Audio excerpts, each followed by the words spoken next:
D, wait for it, delightful. Check out the name tag. You're in my world now, Grandma.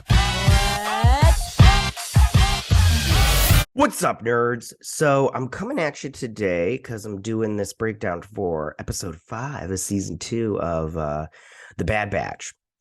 Before I get started, though, I just want to say that I am a little bit under the weather today, so my voice, it may sound weird, it may sound like a real man, but yeah, I'm just gonna please bear with me, if you will. And I won't take up too much of your time with this, just because I thought that this episode again was very medium. I didn't hate it. It wasn't bad. It didn't blow my mind. The best episode so far this season was episode 3 with Crossfire. And this episode, it had like action and stuff, but it was very Indiana Jones, very like they're going inside like a tomb or whatnot, because it's called Entombed. That's the name of the episode.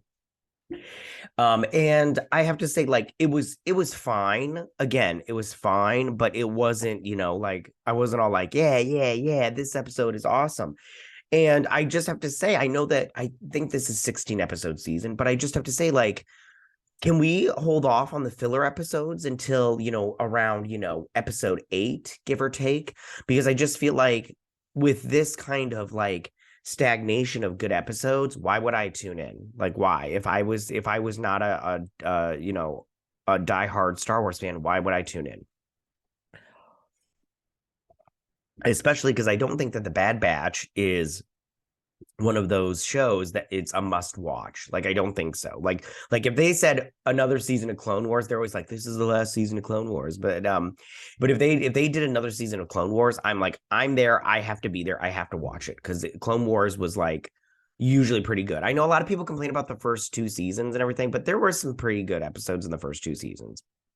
So, but this one, I can point out a bunch of episodes that are not that great in Bad Batch, and I'm all like, man, come on, guys, like let's get our footing, let's really go hard, just like, because I mean, like, how many seasons of this show can we do? All right, now I've said enough about this episode. I'm going to break it down, everything. Like I said, I'm not going to give or take up too much of your time, but before I get started, I just want to say that if you like what I do here and you enjoy independent content here on YouTube, please consider subscribing to my channel. YouTube is always changing up their algorithm, and especially these days, you guys, we just keep getting pushed to the back of the line. So please ask that you like, share, and subscribe, and I thank you in advance. All right, now that we got that out of the way, let's break this sucker down. So it starts out in this junkyard, and Wrecker and Omega, who I do not like. If you watch my channel, watch me break these down. Omega, I find Omega to be an annoying character. I find her useless also. They give her stuff that I'm just like, I don't, whatever. It's like, it is what it is, but I just don't like her character. So she's all like, they're both like, I love junkyards because you never know what you're going to find. I'm like, great. So they get in here. This kind of reminded me of the Mandalorian's ship, this cockpit right here, but whatever. And so she opens it up and she finds a bunch of stuff. Like, she finds this little compassy thing and this thing, and he's like, he finds whatever he was looking for. I can't remember what it was. She's like, yeah, I've also found this, and she's like, yay, and everything. So they go back, and here's Fee. This is Fee Gioni. I can't remember her name. It's Genoa.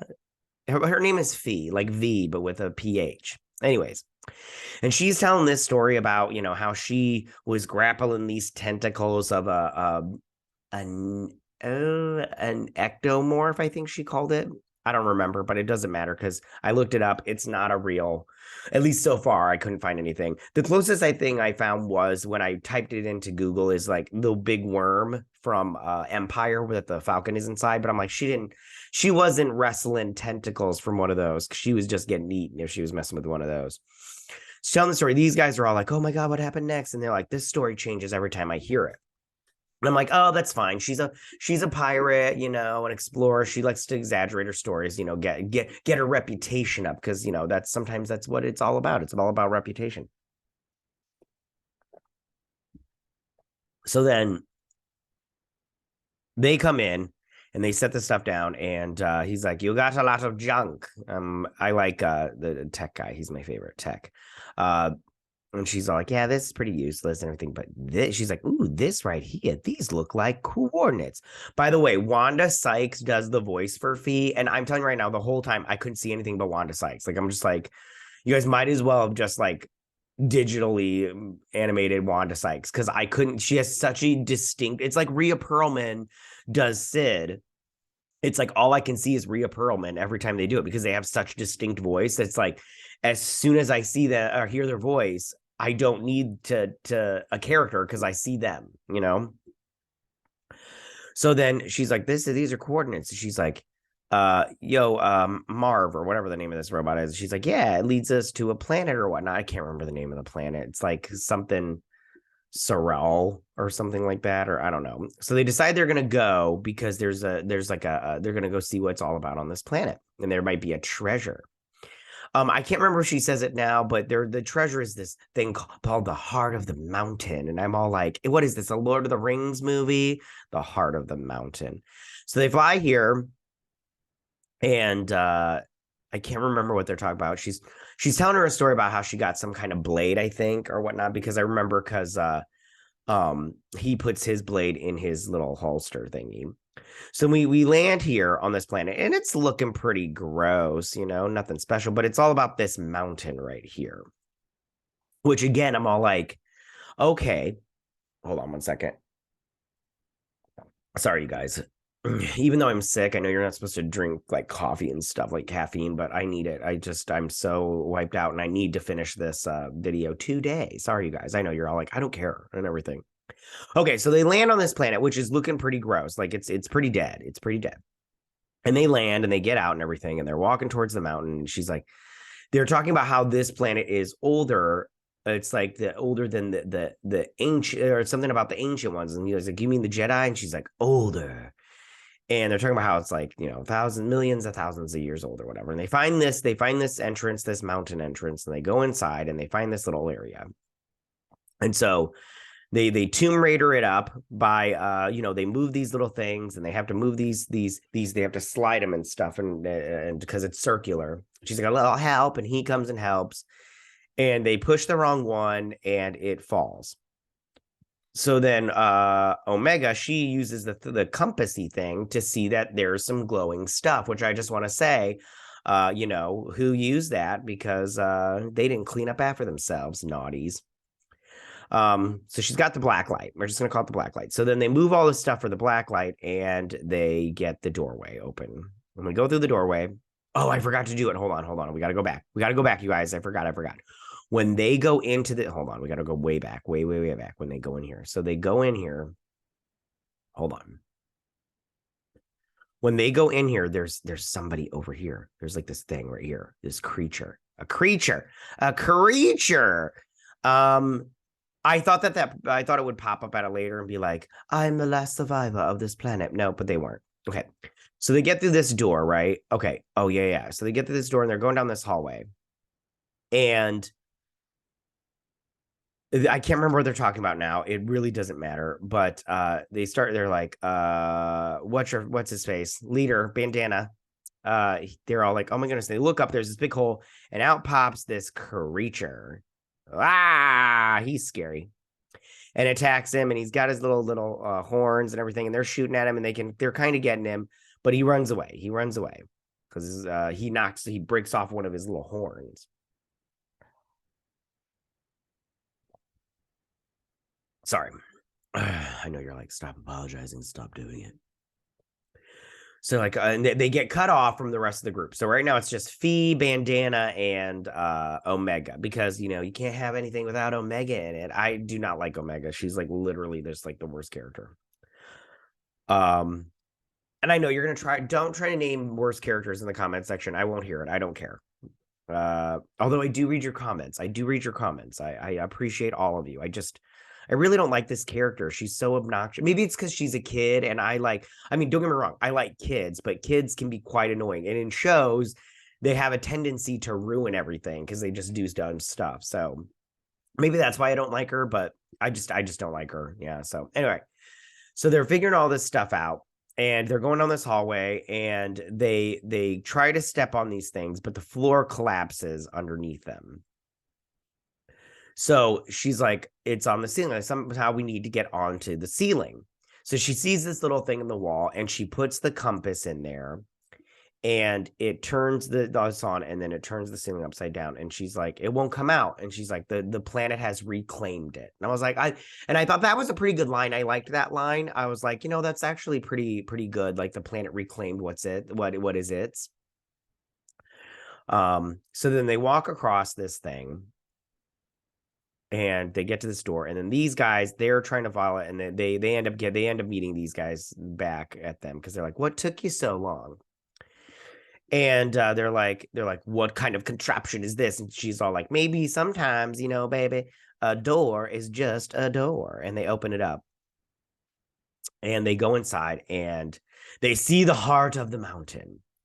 So Fee climbs down and she goes to grab it. We found out later that this is like a cockpit kind of thing. And she it's very cute. It's very like pretty and everything and very cool, but what happens next, I wish it was something better than what happened next, but I'm like, okay, whatever. I'm like, we literally we went on this journey. They say it's not about the journey, it's about the destination. The destination sucked for this episode and the journey sucked. Like, I was not interested in either one. But you won't know that you're not interested until you take the journey. So she takes out the heart of the mountain and it awakens this, what I thought was a ship, but it's just a machine. And it awakens it, and it opens this thing up, and the robot Marv or whatever is running. So it opens up, they slide because they're in the cockpit, and it goes from horizontal to vertical like it's supposed to. And it's this big thing. Now, we saw this in the trailer, one of the trailers. And you know what it reminded me of? If you are a fan of Thundercats, there's one episode, I think it's a two-parter where Lion-O has to go back in time, back to Thundera, and the mutants, they make this big giant robot that like to attack the Thundercats lair, and there's only one Achilles heel for the robot, and they go and they he goes back in time to find his dad because the blueprints are on Thundera back before it blew up, and he goes back in time to get it off the planet and everything. And I was like, that's what this reminds me of. Sorry, that was a side note that took a little bit too long to explain. So it starts walking along. So while it's walking along, they're all like, crazy. Now, I thought this would do something better than what it does, but it doesn't. And so it opens up this thing and it just starts blasting like parts of the planet, like bzzz, and it destroys everything that it comes across, like destroyed. And you obviously see, because if you remember earlier when we landed on the planet, hold on, let me just go to the planet. We saw these little grooves in the planet. Like, hold on, when we got that over, like you can see these little grooves in the planet all over the place. So it's very obvious that that's what did that. That's what did that to this planet. It's this big machine. I can't tell if it's the machine that did it to the whole planet or there was a bunch of them, but I'm just assuming that it was this one machine that went freaking AWOL, and AWOL's not the right, it went freaking ape shiz and did this. So they're like, oh, what are you going to do? What are we going to do? They're like, we have to put the heart of the mountain. She's like, no, it's mine. They're like, if that thing gets across our ship, it's going to destroy a ship, and then we're stuck on this planet. And she's like, all right. So then that monster is trying to come in, the creature or whatever. And there it is. It's not cute at all. Yeah. And it's coming in, and they're fighting it and everything. And the heart of the mountain falls down in the belly of the beast. She goes to grab it, then she gets knocked out, and she's like hanging on, but she's like falling. And I'm all like, oh, Bandana's gonna save her, and he does. He saves her. And so, this robot gets destroyed, but don't worry, she saved its memory banks and its personality, and she'll rebuild him or her, whatever it is. So then there he goes. Oh, buddy, sorry, buddy. So they're fighting this monster, and they blast open the window and they throw it through the window and everything, and bye monster. Now, I thought that would be the aliens that lived on this planet, like the sentient life that built this machine, and they would just be all like, we went to war and we built machines that were way too powerful because they destroyed us because we let it get ahead of us, and we couldn't stop and smell the roses. And yeah. Also, that thing reminded me of that. I can't remember the name of the movie. It doesn't matter. All right. So then, moving forward. So they put the Heart of the Mountain in there because Omega has to help Tech out because he can't do it by himself, which is lame. Tech could do it by itself and shuts it down, but it also liquefies and destroys this machine, this powerful machine, this powerful weapon. And they're all like, "Hold on!" So they get out. And they go back to their ship, and he's all like, "Sorry, you're." Pardon me. Sorry, we didn't get your Heart of the. She's like, "Sorry, we didn't get the Heart of the Mountain." She's like, "That's okay. I got a a tip on a goblet of fire over on planet, Sororos or whatever." And they're all like, and I think he's got a thing for her, like, because he keeps looking at her. I was like, if they get together, that's super cute little meet cute. Like, they're the parents and like Omega's their daughter. I'm like, that's kind of cute. It's kind of cute, And so, and then she's like, "Did I ever tell you about the time that I, threw a poodle off the projects?" And she's like, "No, I want to hear all about it." And then they get in their ship and they fly away. And then that's the end of the episode. So again, this episode was, in my opinion, very strong in terms of, the writing and the story, because like we didn't know anything about the aliens. We didn't know anything about the machine. Like, we have to assume, like, everything I said about it was just me assuming. I mean, I'm probably right that they were a war-torn planet and the machines that they built got ahead of them and got out of control and then destroyed them. They were destroyed by their own creations. But that still doesn't mean I'm right, because I assumed I knew what it was, and it wasn't like it wasn't a bad episode, but it was not good. It wasn't good. It was very medium, very mediocre at best.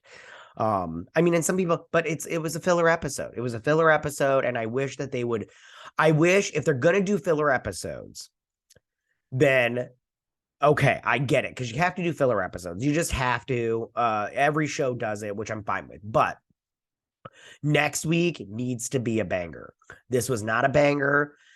Pardon me. This was not a banger. It needs to be a banger next week, because that's how I feel like you get people back and you keep them. Pardon me. I'm sorry. I'm really sick. I'm getting sicker. But yeah, this episode again was very medium, and I hope next week is I hope it's so good. But tell me, what did you guys think about this episode? Did you like it? Did you not like it? What was your favorite part? Who is your favorite member of the Bad Batch? For me, it's Tech. I really like Tech a lot. Yeah, he's just my favorite.